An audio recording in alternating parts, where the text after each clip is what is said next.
and welcome to the Itinerary. In today's episode, we will discuss film tourism, which is a specialised or niche form of tourism where visitors explore locations and destinations that have become popular because of famous film or TV shows. It is always an Instagram moment, and we love those moments when you're standing in the exact same location that a Hollywood star has stood or in a spot where a famous scene in a movie was filmed. Just a few years ago, a random staircase in New York City became a hotspot for tourists after the Joker movie premiered. It is also reported that 1 in 6 visitors to Northern Ireland go for the Game of Thrones alone. And here in Aotearoa, we're undisputedly the home of Middle Earth. To help me discuss this topic today, we've got Stefan, founder of FilmQuest, Shane, general manager of marketing and commercial at Hobbiton Movie Set, Bree, manager of Screen Christchurch for Christchurch NZ. So let's just get into this and delve straight into it. Viewers may not know that actually before I got into TV, I was a TV producer and director. I mean tourism. That's what I did. So this topic is a very, very big topic for me and my team. So let's start with the most obvious films associated with our country. Lord of the Rings. How did the trilogy change tourism in New Zealand? And Shane, I think this one should start with you. Yeah, I think the effect on tourism in New Zealand was quite significant. I mean, the Lord of the Rings were hugely successful, and it really thrust New Zealand onto the world stage and shone a bit of a spotlight on our beautiful little country down here and all our beautiful locations and scenery, and highlighted that we really are a location worthy of the big screen. And because there are so many locations throughout New Zealand that we used, we then could start telling those stories and developing product to have those key stepping stones throughout the country. So pretty significant opportunity. I think you're totally accurate there. Bree, what was your thoughts? What do you think that Lord of the Rings did for us? I think that the power of screen production means that you can reach a global audience like no other medium, and nothing rings truer than Lord of the Rings as providing that opportunity for New Zealand, as you say, to be thrust on the stage. I think that even now, several years after the production, it's still one of the top reasons why folks from all over the world choose to visit New Zealand. And that is some powerful advertising from the film industry that then has a massive flow-on effect to the tourism industry and to other visitation industries. And we've been so privileged to have it. Stefan, what about you? Obviously at FilmQuest, what does Lord of the Rings mean for tourism in New Zealand, but also for your company? Well, when you look at the numbers, it's quite mind-blowing. So the first movie of the trilogy came out in 2001. So we're talking 20 years ago. And pre-COVID in 2019, still every 5th visitor, 1 out of 5 international visitors to New Zealand cited Lord of the Rings as one of the main reasons to come to this country. So, I mean, this is incredible. That's crazy. Look, the Hobbiton movie set itself felt like a game changer. In such a short amount of time, it became New Zealand's 3rd most popular attraction. Shane, did the Alexander family who owned the farm have a crystal ball or something? Can you give us some insight into the process and the complexities of how Hobbiton, the tourist attraction, came to be the success it is today? Interesting you should say that, actually, Matt. It was actually quite a slow burn for Hobbiton Movie Set. We've now been open and operating for coming up 20 years. Next year is our 20-year anniversary. And this year, it's 20 years since the first Lord of the Rings movie was released. So I wish I could say the Alexanders had a crystal ball and knew exactly how successful this was going to be. But it was quite a tough slog for those first few years. It was a remnants tour of Hobbiton, having a look around what was left over from the Lord of the Rings. The sheep were actually the groundskeepers that kept the grass short enough for people to walk through. So it was going through very much relying on storytelling. There was 17 white plywood fronts, with the Hobbiton Movie Set itself hosted around 20,000 people a year for those first few years. The big game changer for us was when they came back for The Hobbit. We knew what we were in store for after the success of Lord of the Rings. The Alexanders said, hey, you can use our set again, but it needs to be built as a permanent attraction. And that's when Sir Peter Jackson came on board as half owner, and things really started ramping up from there. And then now you do other things such as events, prior tours, but also it means a lot for the community of Matamata.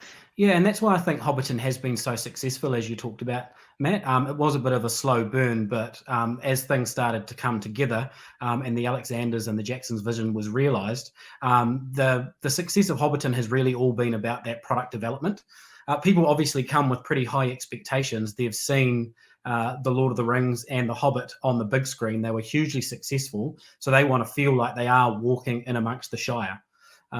So it's all been in the product development, making sure we're keeping it perfectly authentic. So as people walk around, we are pretty clear. We don't want people to feel like we don't pretend that people are in Hobbiton. We are very clear it is a movie set tour. We're giving a glimpse behind the curtains of how Hobbiton was created.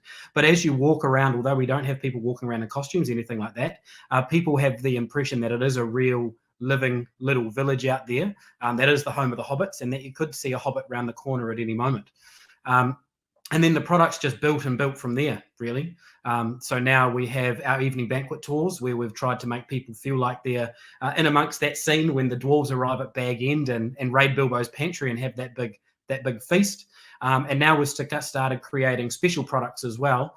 So people that are huge fans of the movies, this does have a big cult following, as I mentioned. So the people that are big fans of the movies, they can come in and do our beer festivals. They can do our special International Hobbit Day. That's every year on the 22nd of September, when people come from all around the world to celebrate International Hobbit Day, the birthday of Frodo and Bilbo Baggins, right there in Middle-earth. And yeah, as you said, the community is a huge part of it. Obviously, we are operating in a small rural environment. We're quite a big employer in the town, so we try and be as involved as possible, just so people can see the positives and the flow-on effects of having tourism there in their town. I didn't know there was an International Hobbit Day. I should be celebrating this. You know, I'm 5'0". I should be in this. Look, Bree, do you think with the loss of the new Lord of the Rings TV series to the UK, will it have any effect on our tourism industry going forward? I think that you can't deny a 20-year impact of Lord of the Rings and of New Zealand having, been Middle-earth and that massive brand presence for all export industries being affected because, a television series moves to another country. I think that 20 years of Lord of the Rings and of being Middle-earth will be maintained by the groundwork that's been laid over this extensive period of time. I'd agree. Stefan, what's your thoughts on, obviously, the TV series now moving to the UK? I think we've got breathtaking landscapes, but I know the UK also does. What's your thoughts? Well, I think it's definitely a loss for film tourism as such in New Zealand, because it would do two things if we would be able to keep it here. A, there's a renewed sense of longing for the fans to either come back to New Zealand again, revisit the old locations, but also visit the new locations. But it's also, just being aware again of New Zealand having such stunning landscapes. So when we talk about film tourists, it's really important that we make a distinction between people who decide to come to New Zealand because they've seen it portrayed on the big screen, but when they're here, they don't necessarily look at the film locations. And then you have the diehard fans who actually travel to the specific locations because they want to see where, for instance, Aragorn was sitting down having a conversation with Eowyn. And those people, they really want to be in that very spot where the characters sat. Yeah, look, I know that I've done it down in the South Island. I've also had the privilege of coming to your property, Shane. Have any of the other projects in New Zealand over the years generated tourism benefits that you're aware of? I'm talking Power Rangers, Once Warriors, Chronicles of Narnia, and there's so many more. Bree, go to you first. So one of the productions that we were really hoping to leverage for tourism purposes was Only Cloud Knows. And so when the production is based in location and it's obvious to everyone that it's in that location, is when it's really awesome to leverage it as a massive global campaign. And so when Only Cloud Knows, which is a Chinese production, was filmed across the South Island, our tourism team at Christchurch NZ was quick to act to work with sales agents in China and to come up with an itinerary and plan, a whole kind of campaign around the release of that production. And I think that was a really smart way to work with a production that's not going to be like an kind of an international global phenomenon like Lord of the Rings, but it does provide a great kind of entry into market, make a big fanfare out of it, partner, find a product, and deliver that for a little while to leverage that as a campaign activity. Unfortunately, that didn't work because COVID came in and there was a travel ban, from visitors from China in those early days. And so we weren't able to see that come to fruition. But I really think that that's a fantastic way to work with the various different screen productions that come through and to use them as a campaign option for the tourism industry. And Stefan, obviously there's many TV shows that have been filmed here, obviously movies that have been filmed here. What do you think are the benefits for tourism from them being shot here and filmed here in New Zealand? Well, I think, again, we have to distinguish between, the marketing effects on people who see New Zealand being portrayed on the big screen and they want to come and experience those landscapes themselves. And then we have location tourism or film location tourism. So in terms of destination promotion, any feature film or TV show is a great vehicle because it's kind of a unique sales position. There's only one Game of Thrones, but every destination has cycle paths and good food. So it's important to highlight that strength, that unique strength.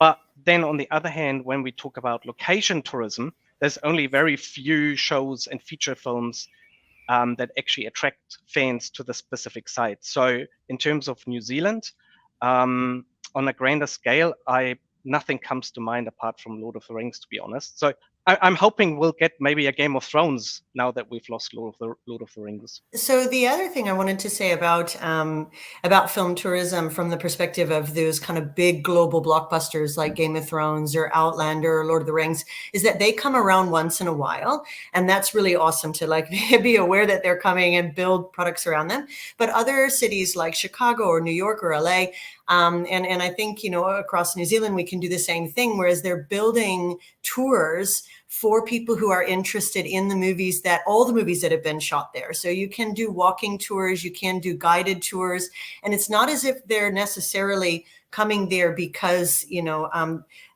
Game of Thrones, they want to walk the walk that, that the characters have done, but it's another reason, it's another thing to do in that city to add the number of days that a person stays. Bree, can you give us a general overview of the film industry in New Zealand? Is it growing to be what Chicago is in other places? There's a massive demand for appetite and demand for content production internationally, and New Zealand has a huge role to play in that. Currently, we are just trying to manage through a very tricky time with our borders, which has had an impact on all export industries. But we are confident that once we can get back to more certainty around business being done in New Zealand across all of our industries, that our screen industry will bounce back and continue to grow as it has for the last 10, specifically massively in the last 10 years. So it's now a $3.5 billion industry for New Zealand and one of our top exports. You mentioned before how you've tried to leverage existing productions for the tourism industry, but I'm curious to know if tourism itself is a key factor in your negotiations and decision-making, Bree. As a screen office, our main role, and as well the New Zealand Film Commission, their main role is production attraction. So it's about bringing the productions here for the purposes of increasing the amount of production in New Zealand. And so we don't, at least from a film office perspective, we don't only think about the flow-on effects for tourism, but I just know from being outside the tent that there was an enormous amount of work that went into securing and supporting that first season of Lord of the Rings, of the reboot, if you will, by the New Zealand Film Commission and ATEED and Auckland City. And so I can tell you that that there was nothing was lost on the fact that would have massive tourism benefits in that negotiation. From a Christchurch perspective, we've recently announced the first regional incentive in New Zealand for the Canterbury district. And one of our metrics for assessing applications to receive that grant is whether or not the production will support the profile of Christchurch and Canterbury. So we are thinking about how do we not only attract productions to grow the industry, but how can we do that in a way that also grows the profile of Waitaha and Aotearoa Ōtautahi Christchurch. How do you see the film sector aligning with and benefiting the tourism industry in the future as films grow more and more here? What opportunities could be available? Go to you first, Bree. One of the things I think the COVID disruption has shown us is the need to diversify our customer base and to be agile and flexible. And I think that the film customer provides an incredible opportunity for our tourism and our hospitality, retail and accommodation operators. The film tourist is a high value, long stay visitor. And so, for example, productions that come to our shores spend up to 60% of their entire budget on non-production services. So that means that they're spending a significant amount of money on rental equipment, accommodation, food, and various other services that have a broad reach into the economy. And in the very high level productions like a Mulan, they could be spending up to $10 million a week over a 16-week period. So that's a huge spend and a huge impact on the economy. So it's a really good time for the tourism industry to think, how can we best service this customer? Because ultimately, the more productions that film at your destination, the more opportunities you have to leverage them for tourism opportunities. I think Lord of the Rings was a little bit unique. Like looking at the opportunity we had there, Lord of the Rings had a huge cult following all around the world. So amplifying New Zealand on the world stage, that was a pretty good vehicle for New Zealand to attach itself to. That opportunity doesn't come along every day. But in saying that, half our visitors these days haven't seen the movies or read the books. They are just coming for that behind the scenes movie set experience to learn how a movie was created on a piece of rural New Zealand. Also, if you look at the difference between Lord of the Rings and The Hobbit as well, I think Bree touched on it before. The film industry actually looked at The Hobbit as an opportunity as it came along. So when Lord of the Rings was launched, it was playing a little bit of catch up, trying to attach New Zealand to Lord of the Rings and doing some tourism marketing around that. That was hugely successful. So when The Hobbit came out, everyone said, we have an opportunity here. So as the movie was released, Tourism New Zealand, Air New Zealand, everyone was going out with those campaigns of we are the real Middle Earth. So if you can identify those opportunities early on, it does make a huge difference for being successful. Yeah, look, I was a flight attendant at that time, getting to fly on that 777 with that big dragon down the side. So it was pretty cool, I can tell you that. Stefan, finally, but not lastly, what opportunities do you think could be available? I think there's always opportunity for new products. So what I would love to see is a location tour, as Bree said, that, for instance, in Auckland takes you to sets of various films. What I'm still dreaming of is some form of app combined with gamification where you don't have to be a film fan, but let's say you drive along the West Coast or through Central and the app suddenly starts to beep and it tells you there's a film location nearby and you go, okay, I'll just have a look. And then it shows you exactly the scene that was shot there. You take that home, you tell everyone, and this place suddenly becomes quite special to you, even though you might not have seen the movie, but you go back home and you watch it.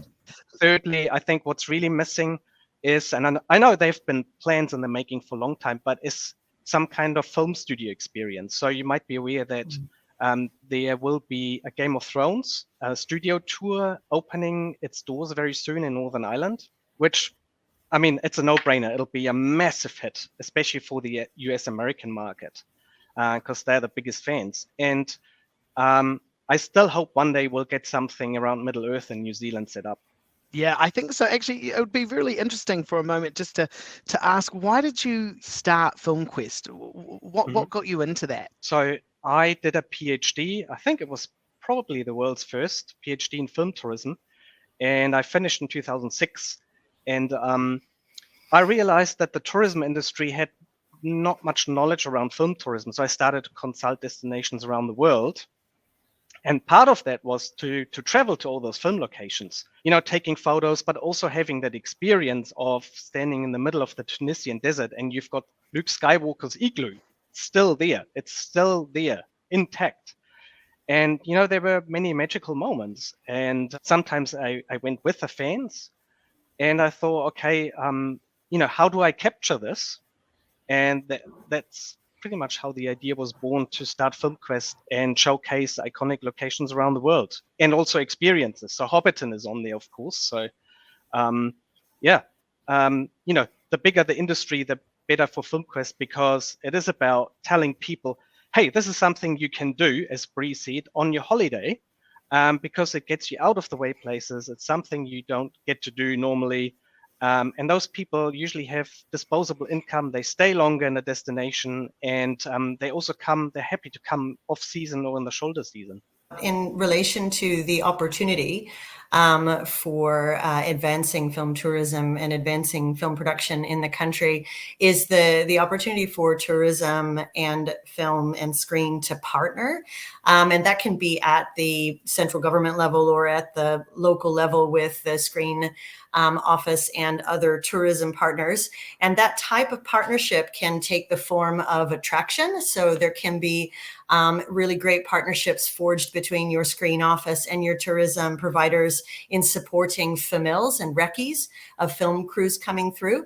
It can also be partnering with your regional tourism operators and your screen offices partnering together with your service providers on location campaigns in order to attract more productions to see what's beautiful about the place and then create the amazing stories that everybody wants to come and see what the characters saw.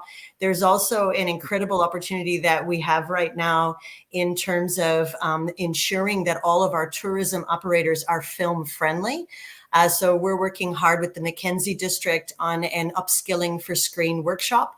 And we've got some screen consultants signing up under the MB program, where all of our tourism operators have an opportunity to get capability funding from the Regional Business Partnership Network. So they can use that funding to have a conversation with a screen consultant who can help them to position their product, understand their place in the market, shift their product slightly so that their website seems a bit more film friendly, so that they know what to expect from the screen customer. They know how to service the screen customer. Because as I said before, the more films that come through, the more opportunity there are to make film products and to attract film visitors and other visitors to come and see the films that were made there.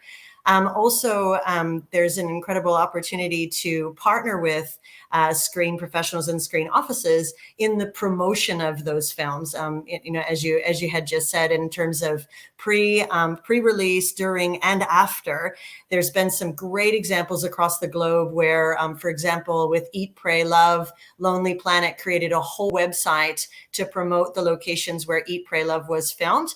And then STA Travel came on as a travel partner and provided a 21-day itinerary in order to bring more people to the destination. On the walking tours, for example, tourism providers and hospitality operators and everybody can partner by offering discounts and incentives that are along those walking paths.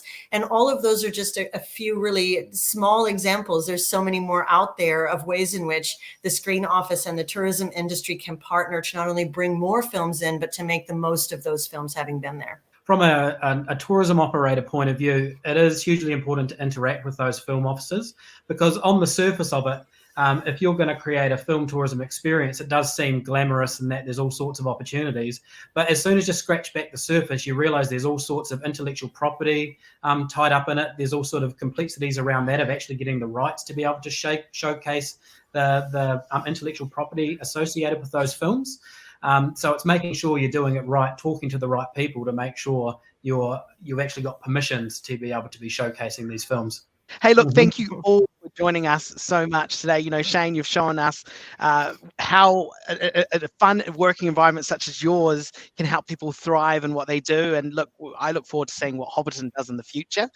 Bree, you've given us a fantastic insight into exploring global productions and how we export them into New Zealand and how we can align it with tourism. And Stefan, you're a fantastic example of someone who's taken a passion for something that they love and turned it into a tourism career. From us, thank you very much.